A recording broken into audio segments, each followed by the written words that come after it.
समीकरण। द्विघात समीकरण कहने का मतलब है ऐसा समीकरण जिसकी घात 2 हो।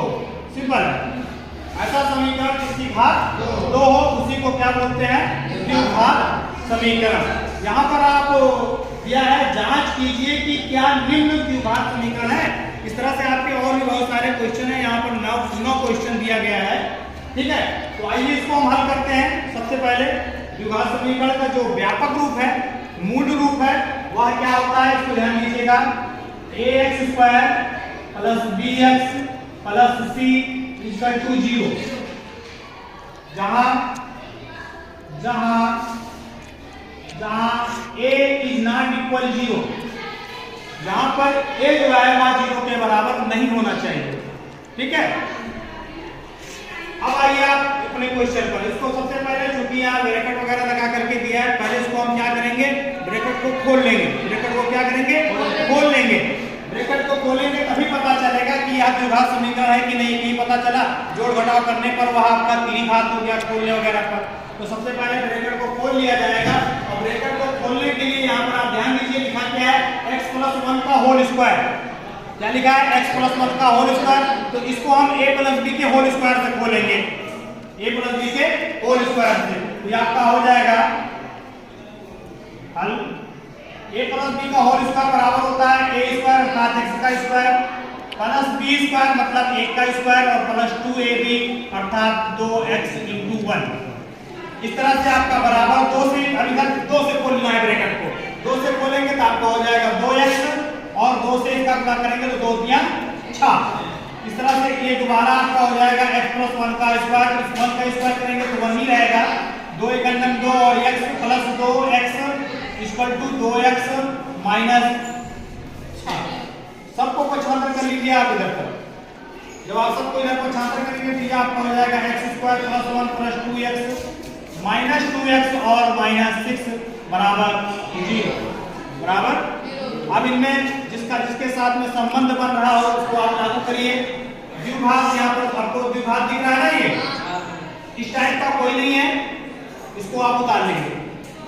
संख्या है ये आपकी संख्या है। संख्या को संख्या के साथ में जोड़ लीजिए। जुड़ रहा है तो जोड़ लेंगे और घट रहा है तो घटा देंगे। तो यहाँ देखिए +1 -3, तो इसका मतलब क्या होगा? घटाना पड़ेगा। घटाएंगे तो आपका माइनस हो जाएगा वैसे, लेकिन आपको पहले दूसरा चर वाला इसको आरोही या अवरोही क्रम में व्यवस्थित करना होता है। दूसरा चर आपका क्या है? x है। तो x को आप जब करेंगे तो यहाँ ध्यान दीजिए, ये +2x है और ये -2x है। तो ये क्या हो गया आपका? तो इसका मतलब है बचा क्या? x² बराबर क्या? 0। इसका द्विघात है ना? जब द्विघात है इसका मतलब है क्या है? यह समीकरण आपका द्विघात समीकरण। यहाँ पर आप लिख देंगे उपयुक्त समीकरण या डायरेक्ट लिख दीजिए, चूंकि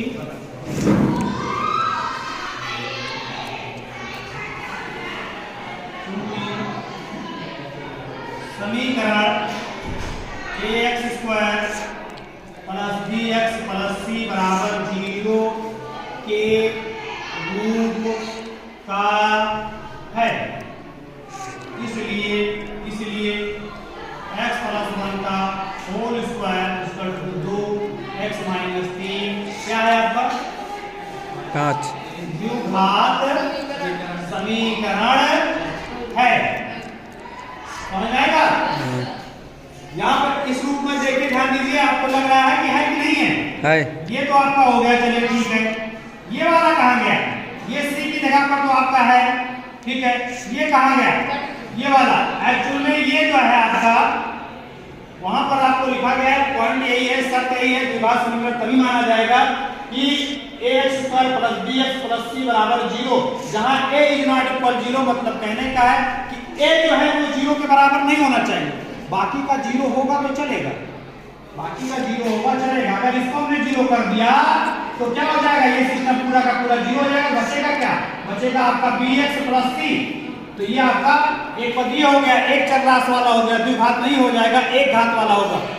कितनी घात वाला होगा? एक घात वाला समीकरण हो जाएगा आपका। इसका मतलब है द्विघात समीकरण के लिए ये आपका होना जरूरी है, बाकी का चाहे सारा का सारा जीरो हो जाए, उससे दिक्कत नहीं है, लेकिन ये आपका द्विघात समीकरण होना जरूरी है, तब आपका द्विघात समीकरण कहलाएगा। मेरा ख्याल है भैया आप समझ गए होंगे। और हम देख लेते हैं, उदाहरण ले लेते हैं। क्वेश्चन नंबर आपका उदाहरण का सवाल ही देखिएगा, 3 देख लीजिए, यहाँ पर ब्रैकेट वगैरह आपको खोलना है। आपका 3 नंबर है x माइनस 2, फिर दूसरे ब्रैकेट में है x प्लस 1 बराबर है x माइनस 1, फिर आपका है x प्लस 3। ब्रैकेट को आप पीछे भी खोल चुके हैं इस तरह से, क्यों जी? ब्रैकेट आप पीछे खोल चुके हैं, बताया भी गया है। और यहाँ पर भी आप देखिए x से x का गुणा होगा तो क्या हो जाएगा, x स्क्वायर गुणा x से 1 का करेंगे तो x एकम में x हो जाएगा, -2 से करेंगे तो -2x हो जाएगा, और माइनस से 2 एकम 2। इसी तरह से आगे साइड में आप कर लीजिए, x से x का गुणा करेंगे तो आपका x स्क्वायर हो जाएगा, और फिर जो है x से 3 का गुणा करेंगे तो आपका प्लस 3x हो जाएगा, अब इस -1 से x का करेंगे तो आपका -x हो जाएगा, अपना इस -1 से 3 का करेंगे तो -3 हो जाएगा, 3 एकम 3, ठीक है ना। अभी सबको आप इधर पहचान कर लीजिए, पहले क्या करते हैं, पहले हल कर लेते हैं, थोड़ा सा और इसको छोटा कर लें, प्लस x और -2x है, तो ये आपका हो जाएगा -2 से 1 साथ घटा देंगे तो -x बचेगा आपका, x स्क्वायर प्लस 3x है और -x है, 3x में से 1x यहाँ पर भी घट सकता है तो घटा दीजिए, 3x में से 1x निकल जाएगा तो ये आपका 2x हो जाएगा, -3। सबको इधर पहचान कर लीजिए, x square -x -2 -x square plus 2x -3 बराबर 0, सही है? नहीं है, यहाँ ये वाला तो माइनस हुआ, ये प्लस था, चिन्ह बदल जाएगा, हाँ इसको ध्यान रखिएगा, ये आपका क्या होगा, माइनस होगा, ये माइनस था प्लस हो जाएगा, आई बात समझ में? अभी अब जो आपके एक समान राशि आपको दिख रहे हैं एक तरह के, उनको आप जोड़ लीजिए या घटा लीजिए, x स्क्वायर ये आपका प्लस में है और ये आपका माइनस में, इसका मतलब है कि आपका क्या होगा, कट जाएगा, ठीक। -x -2x ये आपका जुड़ेगा तो -3x -2 और प्लस 3 आपका हो जाएगा, 3 में से 2 गए 1 बराबर 0। आप देख रहे हैं ये वाला समीकरण आपका द्विघात समीकरण नहीं है, क्योंकि इसमें आपका द्विघात नहीं है, ये जो है वो 0 हो गया, हाँ डायरेक्ट लिख दीजिए द्विघात समीकरण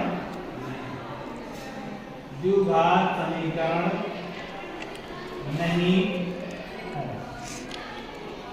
अभी आप समझ गए कि नहीं समझ गए? कर लेंगे अब इसको ना, हाँ तो इसमें आपका जितना भी है उसको पहले ऐसे ही आपको क्या करना है, ब्रैकेट वगैरह जो भी रहेगा उसको आपको खोल लेना है, खोलने के बाद में ऐसे आपको सरल करना है। यू इसको हम यही डायरेक्ट भी काट सकते थे, बराबर के इधर और उधर इसको डायरेक्ट काट सकते थे, लेकिन आपको क्या है थोड़ा समझाने के लिए कि कैसे जब इसको 75 करेंगे तो चिन्ह बदल जाएगा, अगले वाले स्टेप में जब आप करिएगा तो यहाँ पर इसको डायरेक्ट ही काट लीजिएगा, बराबर के इधर और उधर एक ही तरह का समान आपको दिखेगा कोई चीज तो उसको क्या करेंगे, काट देंगे, ठीक है ना। जैसे x स्क्वायर मान लीजिए कि यहाँ पर ये x है, यहाँ पर कितना है, ये 2x है, मान लीजिए ये प्लस 2x होता और वो भी प्लस 2x होता तो वह दोनों आपके क्या होते, कट जाते, समझ रहे हैं ना बात। इसी तरह से आप जब भी देखिएगा बराबर में इस तरह से जो भी आप हल करेंगे उनको पहले डायरेक्ट ही काट लीजिएगा, सबसे पहले आप ब्रैकेट खोलिएगा उसके बाद आगे ये करना होगा, ठीक है। अच्छा तो 9 तक तो आपको ऐसे ही करना है। क्वेश्चन नंबर आपका 10 है, लेकिन यहाँ पर आपको देखिए ऊपर लिखा है निम्न स्थितियों को द्विघात समीकरण के रूप में लिखिए। 10 से 10, 11, 12, 13 ये आपका लिखित में क्वेश्चन है, लेकिन यहाँ ये क्वेश्चन होना नहीं चाहिए था। पहली बात तो ये अभी क्योंकि पर्सनली आपकी स्टार्टिंग है, शुरुआत है, अभी ये क्वेश्चन आपका होना नहीं था। ऐसा क्यों, देखिए लिख रहा है निम्न स्थितियों को द्विघात समीकरण के रूप में लिखिए। अभी क्या ऊपर तो कह रहा है कि निम्न स्थितियों को द्विघात समीकरण के रूप में लिखिए, यहाँ तक होता तब तो ठीक था, लेकिन अब प्रश्न क्या कह रहा है, प्रश्न कह रहा है दो क्रमात्मक पूर्णांकों का 306 है, हमें पूर्णांक को ज्ञात करना है। अब यहाँ पे कह रहे हैं कि पूर्णांक को ज्ञात करना है। अभी हमने द्विघात समीकरण का तो कुछ पढ़ा ही नहीं है, तुरंत ही इसको हल करने की बात आ गई। और हल करने के लिए आप पर्सनली फोर्थ भी में पढ़ेंगे, जहाँ पर तो आपको अगर इतना होगा कि निम्न स्थितियों को द्विघात समीकरण के रूप में लिखे तब तो ठीक था, लेकिन आगे कह रहे हैं कि हमें पूर्णांक को ज्ञात करना है, पूर्णांक को ज्ञात करके दिखाना पड़ेगा, ऐसे डायरेक्ट तो ज्ञात नहीं होगा। ठीक है, लेकिन चलिए कह दिया है तो कोई बात नहीं, इसको हल कर लेते हैं। यहाँ पर आप थोड़ा सा समझ भी लीजिए, समझा देंगे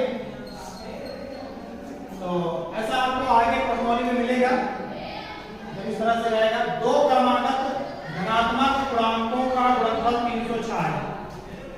दो क्रमागत धनात्मक पूर्णांकों का गुणनफल 306 है। हमें पूर्णांक को ज्ञात करना है। क्रमागत पूर्णांक संख्या तो आप जानते ही हैं, जैसे 1 2 3 4 5 6 7 1 2 3 4 5। अगर पहली संख्या 4 सपोज करते हैं तो दूसरी क्या होगी? इसके आगे वाली 5 हो जाएगी। कैसे जाने आप? और ऐसे जान ली गिनती आप कीजिए नहीं। अगर पहली संख्या 5 है तो दूसरी क्या होगी? 6 होगी। कैसे जाने? एक्चुअल में ये होता ऐसे है, अगर 5 है तो दूसरी को पता करने के लिए आपका क्या हो जाएगा? 5 + 1 कर दिया जाता है।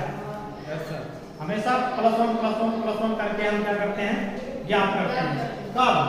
जब क्रमागत की बात होती है तब। इसी तरह से तो ये चीज आपका यहाँ पर यही होगा। तो क्रमागत के लिए भी आप समझ गए ना? सबसे पहले आप लिखेंगे मान आप पहली क्रमागत संख्या बराबर x, तो दूसरी क्या हो जाएगी? x + 1 हो जाएगी। क्यों? क्योंकि अभी आपको यहाँ पर मैंने बताया, अगर एक आपकी पहली वाली 5 है तो दूसरी वाली 6 है। अगर पहली वाली 17 है तो दूसरी वाली क्या हो जाएगी? 17 + 1 मतलब 18। ऐसे कोई सी गिनती अगर आपकी होती है तो इसी तरह से यहाँ पर जब भी आप मानिएगा, सबसे पहले आपका क्या हो जाएगा? माना पहली क्रमागत संख्या बराबर x, तो दूसरी क्रमागत संख्या बराबर x + 1। ठीक? प्रश्न अनुसार प्रश्न क्या कह रहा है? प्रश्न कह रहा है कि दो धनात्मक पूर्णांकों का गुणनफल। क्या कह रहा है? गुणनफल। संख्याओं का गुणनफल कितना है? 306 है। तो संख्याओं का गुणनफल, और संख्या हमने मानी कितनी है? एक को x माना है, दूसरे को क्या माना है? x + 1। तो इन्हीं का गुणनफल कर देना है। जैसे मैं कहूं कि दो संख्याओं का गुणनफल 6 है, दो संख्याओं का गुणनफल 6 है, तो संख्या बताओ कौन कौन सी है? तो ये तो अभी आप उदाहरण बता लोगे, 2 × 3 = 6 होता है, 2 × 3 = 6 होता है। तो पता चला कि दो क्रमागत संख्या की बात अगर की जाए तो 2 × 3 = 6, इनका गुणनफल 6 है, तो पहली क्रमागत संख्या 2 और दूसरी क्रमागत संख्या बराबर 3। ठीक है ना? लेकिन अब अगर बड़ी संख्या होगी 306 की बात है, उन दोनों का गुणा करने पर आपको इतना है, कैसे जानोगे आप? तो इसके लिए आपको क्या करना है? इसको आप डायरेक्ट देखिए, ऐसे इसको हम हल कर लेंगे। संख्याओं का गुणनफल बराबर 306 है, संख्या आपकी x है, गुणनफल मतलब धनफल x + 1 बराबर कितना? 306। ठीक है? देखो खोलिए कितना होगा ये? x² + x बराबर 306। इसको इधर ले आइए, x² + x - 306 बराबर क्या? 0। ठीक है? अब आप इसको हल कर लेंगे गुणनखंड विधि की सहायता से। ये गुणा करने पर 306 है, 306 का ऐसे गुणनखंड कर लेंगे पहले आप पता करने के लिए। तो क्या करेंगे आप? ऐसे गुणनखंड कर लेंगे। गुणनखंड के लिए थोड़ा सा समझ लीजिएगा, होता क्या है? गुणनखंड करना तो आता है? Yes sir. फिलहाल थोड़ा सा फिर भी समझ लीजिए। जैसे ही आपका इकाई अंक है, कैसे जानोगे कि यह 2 से कटेगा? आगे जिस संख्या के इकाई अंक का 0 2 4 2 6 4 7 8, इन 5 संख्याओं में से कोई भी होगा तो आप जान जाइएगा कि वो कितने से कटेगा? 2 से कटेगा। तो इसीलिए इसको 2 से काट लिया गया। 2 × 9 2, 2 × 6 10 और 2 × 3 6। अब इसके लास्ट में देखिए तो 3 है, इनमें से कोई नहीं है, इसका मतलब है कि अभी आप 2 से नहीं कटेगा। तो अगली संख्या होती है 3 से चेक करना होता है, 3 से आपको भाग देना होता है। लेकिन अब भाग दोगे तो यह क्रिया लंबी प्रक्रिया है, भाग देना लंबी प्रक्रिया है। तो इसलिए क्या होता है कि इनमें भी एक थोड़ा सा जान लीजिएगा, होता क्या है? इनके अंकों को जोड़ लिया जाता है। अंकों को क्या करते हैं? जोड़ लेते हैं। जोड़ लीजिए, 5 और 1 6 और 6 3 9 9 3 9 9 3 से कट जाएगा। 3 का पहाड़े में 9 आता है ना, 3 3 का 3 3 के 9। इसका मतलब है कि यह संख्या आपकी 3 से कटेगी। कहने का मतलब है कि जो दी गई संख्या है, चाहे कितनी बड़ी संख्या होगी, बिना भाग दिए आपको पता करना है कि वह संख्या 3 से कटेगी या नहीं कटेगी। तो यह जानने के लिए आपको सबसे आसान सी भाषा में क्या करना है, दी गई संख्या के अंकों को जोड़ लेना है। दी गई संख्या के अंकों को जोड़ लेना है, और जोड़ने के बाद अगर वो आपके पहाड़े में आ रहा है, इसके पहाड़े में, 3 के पहाड़े में, अर्थात 3 से भाग देने पर वो पूर्णतः विभाजित हो जाती है, तब तो आपकी दी गई संख्या भी 3 से कटेगी, अन्यथा नहीं कटेगी। ठीक है, तो अभी आपका जान गए ना, तो 3 बचे 15, 3 का नम 3। अभी इनको हम जोड़ते हैं, 5 1 6, 3 के पहाड़ा में है 5 3 गुना 6, इसलिए अभी ये भी कर जाएगा। 3 के पहाड़ी के लिए आप 3 का नम 3, 3 सते 21। अभी 17 तो आप जान रहे हैं, 17 से ही कटेगा, 17 का नम 17। इस तरह से ये तो गुणनखंड होता है, गुणनखंड करके ही पता चलता है। और ये गुणनखंड करने के लिए होता है क्या, गुणा करने पर तो 306 आवे, लेकिन जोड़ने अथवा घटाने पर यहाँ जो गिनती होती है, जो भी संख्या रहेगी वह आना चाहिए। ठीक है ना, तो अभी क्या है, यहाँ पर 1 है, गुणा करने पर 306 आना चाहिए, लेकिन जोड़ने अथवा घटाने पर 1 आना चाहिए। तो 3 3 का 9, 9 3 18, 18 का जवाब 17 से गुणा करोगे, 18 का जवाब 17 से गुणा करोगे तो 306 ही आएगा, और जब घटाओगे तो 1 हो जाएगा। इस तरह से जब गुणनखंड कर लेते हैं कि हमको आसानी हो जाती है ढूंढने में, नहीं तो टाइम लग जाएगा। जैसे तुरंत आप गुणनखंड कर लोगे तो आपको आसानी रहेगी। तो यहाँ पर इसको हम लिख देंगे x² plus 18x minus 17x minus 306 बराबर क्या, 0। अब इनमें 4 पद बन गए। कितने पद बन गए, 4। दो पदों में आपको कॉमन लेना होता है। इसमें क्या कॉमन है, इसमें x कॉमन है, बाहर निकाल लो, बचा क्या, x। यहाँ से तो x बच गया, क्योंकि 2x था ना, 2 था, तो एक बच गया आपका। यहाँ से x आपने बाहर निकाल लिया, बचा गया 18। यहाँ से आपका 17 कॉमन बनेगा, उदाहरण ही आप समझ जाइएगा, 17 कॉमन बनेगा, बचा क्या x प्लस वही आप भाग देंगे 17 18 में, 306 ही आएगा बराबर 0। अब आपका 2 पद है, एक पद तो ये है और एक पद ये है। इन दोनों पदों में आपको कॉमन क्या है, ब्रैकेट कॉमन है। ब्रैकेट वाला जो पद है वो पूरा कॉमन है, x प्लस 18 ना, x प्लस 18, और यहाँ से बच जाएगा आपका x, और यहाँ से बच जाएगा आपका 17 बराबर क्या, 0। अभी आप क्या करेंगे, यदि x प्लस 18, यदि -18 बराबर 0, तो x बराबर क्या हो जाएगा, -18 हो जाएगा। -18 चूंकि ऋणात्मक है और नहीं लिया जाएगा, आप ऐसे ऋणात्मक लिख करके छोड़ देंगे, ठीक है ना। और यदि क्या, यदि x -17 बराबर 0, तो x बराबर क्या हो जाएगा, 17। अतः यही वाला प्लस वाला लेंगे। अतः पहली क्रमागत संख्या बराबर 17 और दूसरी क्रमागत संख्या बराबर 18। ना हो, अब आप चेक कर लो, 17 और 18 का जवाब गुणा करोगे तो 306 आएगा। इसको इस तरह से आसानी से पता कर लेते हैं, लिख लेंगे ना, पहली क्रमागत संख्या बराबर 17 और दूसरी क्रमागत संख्या बराबर 17 + 1 बराबर 18। ठीक। क्वेश्चन नंबर 11, एक रेलगाड़ी 480 किलोमीटर की दूरी समान चाल से तय करती है। यदि इसकी चाल 8 किलोमीटर प्रति घंटा कम होती तो वह उसी दूरी को तय करने में 3 घंटे अधिक लेती। हमें रेलगाड़ी की चाल ज्ञात करनी है। क्या पता करना है, रेलगाड़ी की चाल। तो रेलगाड़ी की चाल तो सबसे पहले आप क्या करेंगे, मान लेंगे। माना रेलगाड़ी की चाल बराबर x किलोमीटर प्रति घंटा। क्योंकि यहाँ पर ध्यान दीजिए, दिया है दूरी बराबर कितना है, 480 किलोमीटर। तो समय बराबर क्या होगा, समय बराबर हम जानते हैं, समय बराबर होता है दूरी बटे चाल। समय बराबर दूरी बटा चाल।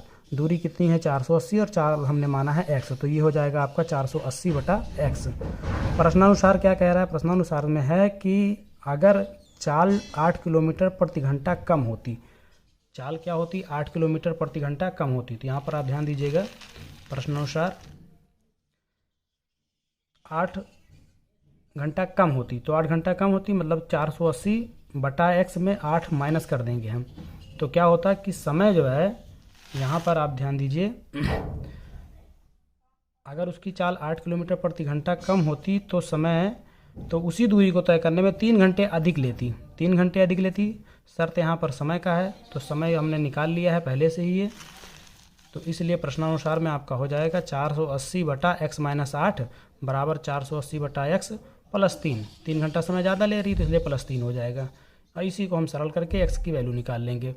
ठीक है, तो यहाँ पर 3/1 मान लिया जाएगा, 1 और x का लासा लेंगे तो x ही होगा। इस वाले को तो ऐसे ही उतार लीजिए, यहाँ पर x और 1 का लासा x ही हो जाएगा, तिरिया गुणा कर लेंगे, 480 का 480 हो जाएगा, x से 3 का करेंगे तो 3x हो जाएगा। ठीक है, पुनः फिर से इसको आप उतार लीजिए। उतारने के बाद में यहाँ इन दोनों में 3 कॉमन ले लीजिए, ऐसा इसलिए कि थोड़ा छोटा कर लेंगे तो गुणा भाग थोड़ा आसानी हो जाएगी। ठीक है ना, तो 3 यहाँ पे कॉमन लेंगे तो 3 जब कॉमन लेंगे तो 160 बचेगा, क्योंकि 16 3 48 160 बचेगा यहाँ से, और यहाँ से 3 निकाल लिए तो खाली क्या बचेगा, x बचेगा।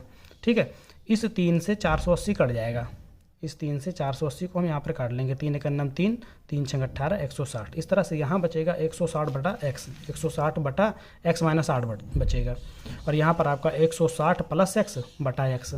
ठीक है, इसको तिरिया गुणा कर लिया जाएगा, कैंची गुणा, इसका गुणा इसके साथ में, इसका गुणा इसके साथ में। तो x का 160 के साथ में करेंगे तो 160x हो जाएगा सीधा सीधा। इसका क्या करेंगे, इसको पहले आप ब्रैकेट में लिख लीजिए इस तरह से, 160 + x को इस ऐसे ब्रैकेट में और x - 8 को इधर इस तरह से ब्रैकेट में। इसके बाद में इस ब्रैकेट को खोल दीजिए, इसको पूरा ऐसे उतार लेंगे, ब्रैकेट को खोलेंगे, 160 से x का गुणा किया जाएगा तो 160x हो जाएगा। ठीक, पुनः 160 से जब 8 में गुणा करेंगे तो आपका हो जाएगा 16 8 128, आगे 1 0 माइनस लग जाएगा ये आपका। अब ये x से खोलिए, x से x का गुणा करोगे तो x² हो जाएगा, और x से 8 का करेंगे गुणा तो ये हो जाएगा 8x। ठीक, 160x इधर प्लस में है, इधर भी प्लस में है, ये दोनों आपके कट जाएंगे। इस तरह से इस साइड में बचा 0, क्या बचा 0, इसी को 0 को इस तरफ घुमा करके आप इधर लिख दिया जाएगा। तो यहाँ पर आप देखिए क्या क्या बच रहा है, x² वाले को पहले लिखेंगे, फिर 8x को लिखेंगे, फिर उसके बाद में 1280 को लिखेंगे बराबर 0। ये आपका जो है द्विघात समीकरण बन गया। द्विघात समीकरण के गुणनखंड में होता क्या है, ये जो आप लास्ट वाली संख्या है इसको देख रहे हैं आप, 1280 है। 1280 का सबसे पहले आप गुणनखंड कर लीजिए, 1280 का गुणनखंड। यहाँ पर आप देखिए गुणनखंड, क्यों गुणनखंड करने ये काम आप रफ पे करिएगा, ये काम जो है आप रफ पे करिएगा। गुणनखंड करने में क्या होता है, थोड़ा सा आसानी हो जाएगी, नहीं तो ये चीज़ जो है, क्योंकि होता क्या है, ये जो आपका लिखा है 1280, तो गुणा करने पर ऐसी कोई दो संख्या जिनका गुणनखंड तो क्या हो, गुणा करने पर 1280 है, लेकिन जोड़ने अथवा घटाने पर 8 आना चाहिए। तो यहाँ पहले आप गुणा कर लेंगे इस तरह से। ठीक है, तो गुणनखंड कर लेंगे, सॉरी, तो 2 छंग 12 2 चौको 8, इस तरह से इसको गुणनखंड कर लिया गया। ये इसका गुणनखंड आया है। इसी में आप को क्या करना है कि अपना जुगाड़ देखिएगा किस तरह से कैसे है। ये आपका 5 है, यहाँ पर मैंने इस तरह से गुणा कर लिया, 5 दूनी 10, 10 दूना 20, 20 दूना 40, यहाँ तक का आपका रहेगा। ठीक, इसके बाद में ये 2 दूना 4, 4 दूनी 8, 8 दूनी 16, 16 दूनी 32, 40 में से 32 घटाएंगे तो 8 आएगा आपका। 40 में से जब आप 32 घटाएंगे तो ये आपका 8 आ जाएगा। ठीक है, इस तरह से यहाँ पे लिखा जाएगा आपका कि यहाँ पर चूँकि हमको -8 चाहिए, इसलिए क्या करेंगे, हम 32 से 40 को घटाएंगे, 32 से 40 को घटाएंगे तो 32 में से 40 जाएगा तो ये -8 आपका होगा। लेकिन अब यहाँ पर देखिए आपका 4 पद बन गया, 1 2 3 4, 4 पद। 4 पदों में आपको क्या करना है, 2 पदों में कॉमन ले लेना है। तो इन दोनों में कॉमन है x आप बाहर निकाल लेते हैं तो बचता क्या है, यहाँ पर बचेगा x, और यहाँ पर आपका खाली 32 बचेगा। ब्रैकेट बंद कर दीजिए। इन दोनों पदों में 40 कॉमन हो जाएगा, -40 कॉमन लेंगे। जब 40 कॉमन लेंगे तो 40 निकाल लिए इसमें से, यहाँ पर बचेगा आपका x, और यहाँ पर माइनस आपने कॉमन लिया तो ये माइनस आपका प्लस हो जाएगा। और 40 का पहाड़ा जब आप 1280 में पढ़ेंगे तो 32 आएगा। ठीक, अभी आपका क्या है कि ब्रैकेट आपका कॉमन हो जाएगा, बराबर 0 ऐसे ही लिख लीजिएगा। ब्रैकेट आपका कॉमन है, x + 32, x + 32 को आप बाहर निकाल लेते हैं। यहाँ पर बचता है आपका x और यहाँ पर बचता है आपका 40 बराबर 0। इसमें क्या करेंगे, एक बार इस वाले को 0 के बराबर दिखाएंगे, तो इसको इस तरह से लिखेंगे, यदि x + 32 बराबर 0 तो x बराबर आएगा आपका, जब आप 32 को पक्षांतर करेंगे उधर तो ये आपका माइनस आएगा। और माइनस वाले मान को नहीं लिया जाता है, उसको आप ऋणात्मक लिख करके छोड़ दीजिएगा। पुनः x - 40 बराबर 0, तो x बराबर आपका हो जाएगा 40। यही वाला आपका हो जाएगा, क्या आता है, रेलगाड़ी की चाल बराबर 40 किलोमीटर प्रति घंटा। ठीक, नेक्स्ट क्वेश्चन है आपका क्वेश्चन नंबर 12 है। एक आयताकार भूखंड का क्षेत्रफल 528 वर्ग मीटर है। क्षेत्र की लंबाई मीटरों में, चौड़ाई के 2 गुने से 1 अधिक है। हमें भूखंड की लंबाई और चौड़ाई ज्ञात करनी है। हमें भूखंड की लंबाई और चौड़ाई ज्ञात करनी है, ठीक। और भूखंड कैसा है, आयताकार है। तो सबसे पहले आप मान लीजिएगा माना आयताकार भूखंड की चौड़ाई बराबर x मीटर। तब लंबाई क्या होगी, लंबाई चूंकि यहाँ पर ध्यान दीजिए क्षेत्र की लंबाई चौड़ाई के 2 गुने से, चौड़ाई के 2 गुने, चौड़ाई को x माना है, चौड़ाई का 2 गुना, ये आपका 2x हो जाएगा, से 1 अधिक है, से 1 अधिक है, तो आपका 2x प्लस 1 हो जाएगा लंबाई, ठीक है। प्रश्नानुसार भूखंड का क्षेत्रफल कह रहा है 528 वर्ग मीटर है, भूखंड का क्षेत्रफल 528 वर्ग मीटर। तो आयत, चूंकि ये भूखंड कैसा है, आयताकार है, और आयत के क्षेत्रफल का जो सूत्र होता है वो होता है लंबाई गुणे चौड़ाई। लंबाई आपकी है, ये आपकी लंबाई है 2x प्लस 1 और चौड़ाई आपकी रहेगी x, ठीक। लंबाई गुणे चौड़ाई, लंबाई 2x प्लस 1 और ये x बराबर 528। x से ब्रैकेट को खोलेंगे, x से जब इसमें गुणा किया जाएगा तो आपका हो जाएगा 2x स्क्वायर, पुनः जो है x का 1 में गुणा करेंगे तो x हो जाएगा। इस 528 को आप पक्षांतर कर लीजिए, जब आप इधर पक्षांतर करेंगे तो आपका माइनस में हो जाएगा, माइनस 528। पुनः वही चीज़ यहाँ पर जैसे पीछे आपको बताया गया, 528 के आप क्या करेंगे, गुणनखंड कर लेंगे। तो 528 का ये गुणनखंड किया गया, इस तरह से ये गुणनखंड आया। इसका ये वाला भी 2 आप इसको यहाँ पे इस तरह से लिख लीजिए, ठीक। अब वही चीज़ गुणा करने पर तो 528 है, कोई 2 ऐसी संख्या जिनका गुणा 528 हो, लेकिन जोड़ने अथवा घटाने पर, चाहे जोड़ने पे आ जाए और चाहे घटाने पर 1 आना चाहिए, क्योंकि यहाँ पर 1 है, जो भी संख्या यहाँ पर रहेगी वही आना चाहिए, ठीक है ना। तो आपका इस तरह से जब आप गुणनखंड कर लेंगे, मैंने बताया गुणनखंड करने पे आपको आसानी होगी। अब यहाँ पर देखिए आसानी कैसे है, इन दोनों का गुणा हो गया 11 तिहाई 33, 11 तिहाई 33, और ये आप करिए 2 दूना 4, 4 दूनी 8, 8 दूनी 16, 16 दूनी 32, 33 में से 32 गए, 33 में से 32 गए, आपका 1 ही आएगा, इस तरह से आप लिख देंगे। और 33 और 32 का जब आप गुणा करेंगे तो ये आपका 528 गुणे 2 ही आएगा, ठीक ना। अभी आपका हो जाएगा ये 33 माइनस 32, इस तरह से ये आपके 4 पद बन जाएंगे। अब इन दोनों पदों में आप कॉमन ले लीजिए, इन दोनों पदों में कॉमन क्या है, x कॉमन है, तो बचेगा यहाँ से 2x बचेगा, यहाँ पर बचेगा आपका प्लस 33 बचेगा। यहाँ दोनों पदों में कॉमन है -16, -16 को कॉमन लेंगे तो 16 दूनी 32, यहाँ 2x बचा, चूँकि माइनस को कॉमन लिया तो ये भी आपका प्लस हो जाएगा, 16 3 48, 16 3 48, 33 बच जाएगा, ब्रैकेट बंद बराबर 0। अभी आप देखिए तो यहाँ पर आपका ब्रैकेट कॉमन है, 2x plus 33, 2x plus 33, 2x plus 33 आप कॉमन ले लेते हैं, तो इस वाले पद से बचेगा x और इस वाले पद से बचेगा 16 बराबर 0। वही चीज़ फिर से इसमें करिए, एक बार इस वाले पद को 0 के बराबर दिखाइए और एक बार इस वाले पद को 0 के बराबर दिखाइए। यही चीज़ हम लिख देंगे, यदि 2x प्लस 33 बराबर 0 तो x बराबर क्या आएगा, -33/2, जो कि ऋणात्मक है, इसको आप छोड़ दीजिए। यदि x माइनस 16 बराबर 0 तो x बराबर 16, यही आपका वैल्यू हो जाएगा। अतः आयताकार भूखंड की चौड़ाई, चूंकि चौड़ाई को हमने x माना है, तो अतः आयताकार भूखंड की चौड़ाई बराबर 16 मीटर, लंबाई बराबर, लंबाई आपकी है 2x, 2x मतलब 2 गुणा 16 प्लस 1, तो 16 दूनी 32, 32 से 33 मीटर। इस तरह से ये आपका आंसर हो गया, ठीक है। अगला क्वेश्चन है आपका, रोहन की माँ उससे 26 वर्ष बड़ी है, रोहन की माँ उससे 26 वर्ष बड़ी है, उनकी आयु वर्षों का गुणनफल अब से 3 वर्ष पश्चात 360 हो जाएगी। हमें रोहन की आयु ज्ञात करनी है। क्या ज्ञात करनी है, रोहन की आयु। तो आप यहाँ पर लिख देंगे माना रोहन की आयु बराबर x वर्ष, क्योंकि रोहन की आयु ज्ञात करनी है, उसी को आप सबसे पहले मान लीजिए, माना रोहन की आयु बराबर x वर्ष। चूँकि माँ रोहन से 26 वर्ष बड़ी है, माँ जो है रोहन से कितनी वर्ष बड़ी है, 26 वर्ष बड़ी है, तो जाहिर सी बात है कि इसलिए रोहन की माँ की आयु हो जाएगी x प्लस 26 हो जाएगी, x प्लस 26, चूँकि 26 साल बड़ी है। जैसे सपोज करिए कि अभी किसी व्यक्ति की उम्र 10 साल है और उसकी माँ अगर 5 साल बड़ी है तो क्या हो जाएगा, 10 5 15 साल। इसी तरह से जो है 26 वर्ष बड़ी है तो आपका ये हो जाएगा x प्लस 26, ठीक। लेकिन यहाँ ध्यान दीजिएगा, जो शर्त है वो है 3 वर्ष बाद की है, 3 वर्ष पश्चात, 3 वर्ष पश्चात की, इसलिए आप यहाँ पर लिख लेंगे, इसको पहले बना लेंगे। 3 वर्ष पश्चात रोहन की आयु, अभी x वर्ष है, 3 वर्ष बाद क्या हो जाएगी, x प्लस 3 हो जाएगी।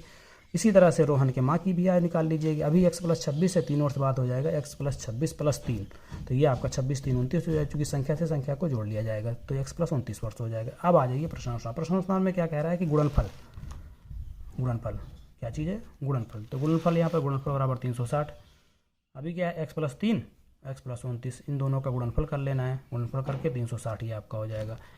उसी तरह से आप ब्रैकेट खोलेंगे, x से x का गुणा करेंगे तो आपका x स्क्वायर, x से 29 का होगा 29x, 3 से x का करेंगे तो 3x और 3 से 29 का करेंगे तो ये आपका 87 हो जाएगा बराबर 360।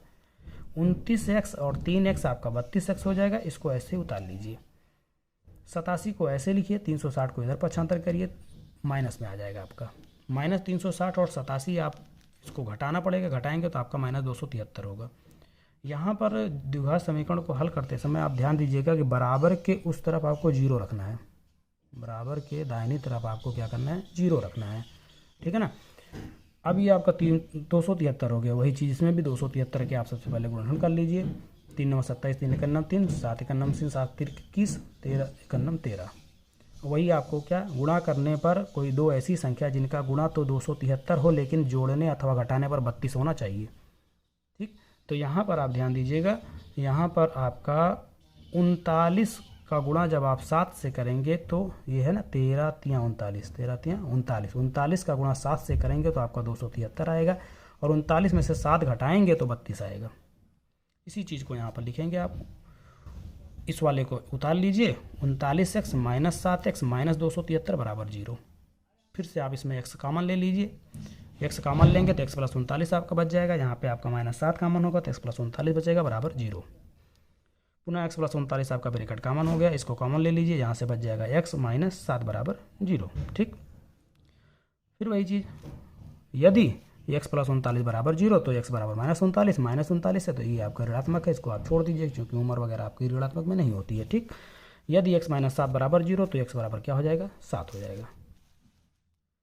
अतः रोहन की आयु बराबर 7 वर्ष, ठीक। यही आपका आंसर हो गया। प्रश्न से रिलेटेड किसी प्रकार की कोई समस्या होती है तो हमें कमेंट बॉक्स में ज़रूर बताइएगा। यदि आपको वीडियो पसंद आती है, वीडियो को लाइक, कमेंट और शेयर ज़रूर करिएगा। धन्यवाद।